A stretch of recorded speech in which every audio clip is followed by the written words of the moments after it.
It's a great question, Jeffrey. I myself and members of the Osun State citizenry are rather perturbed. It's quite ironic that so close to an election, the EFCC have decided to freeze the state's account, which means that moving forward until the 72-hour expiration, the state will not be able to administer its powers and fund its projects across the state to its employees and so on and so forth. Now let me actually answer your question. According to Section 24 of the Money Laundering and Prevention and Prohibition Act, the EFCC do not actually have powers to freeze the accounts of a subnational, which is a state. The state is not a private business, neither is it an individual. So when the EFCC have said they've gone ahead to freeze Osun State's accounts due to their perceived notion that suspicion that without proof, of course, or proofs that have been placed before the public view, because this is a matter of public interest, then is rather concerning. I was listening to Wilson Owajiri on a sister program, and these were some of the words. He said, "This does not mean all Osun State accounts are frozen, only the targeted ones."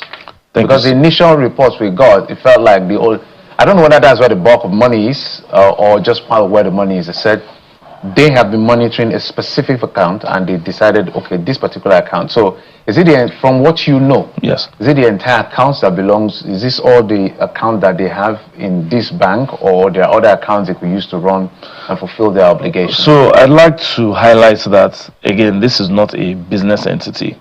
Once one account is suspended, you're going against, or you're reducing the ability of the government to govern its citizenry. So whether it's 1, 2, 3, or 10, what is important is that we should not subjugate the ability of a subnational under a democratic government to be able to continue to execute its powers for the benefit of the citizenry.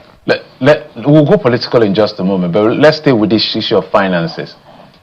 So, if the EFCC, for instance, has a prima facie case and said, this suspicion, we can prove it, and you're saying they don't have any power, so who is supposed to hold government account for allegedly spending monies wrongly? It's a great question. So this is a case of putting the cart before the horse. If the EFCC believes that monies have been misappropriated, there is a clear path for them to action, and then after they've gotten approval based on a case going to court, then they can take whatever necessary steps that are legal under the Constitution and the Act that defines them and gives them power. So, are you saying, by extension, this is political? My own personal belief is that there's an element that is unknown to us, and the motivations behind it do not seem to be fair. Historically, in how many other states has the EFCC frozen accounts days before an election?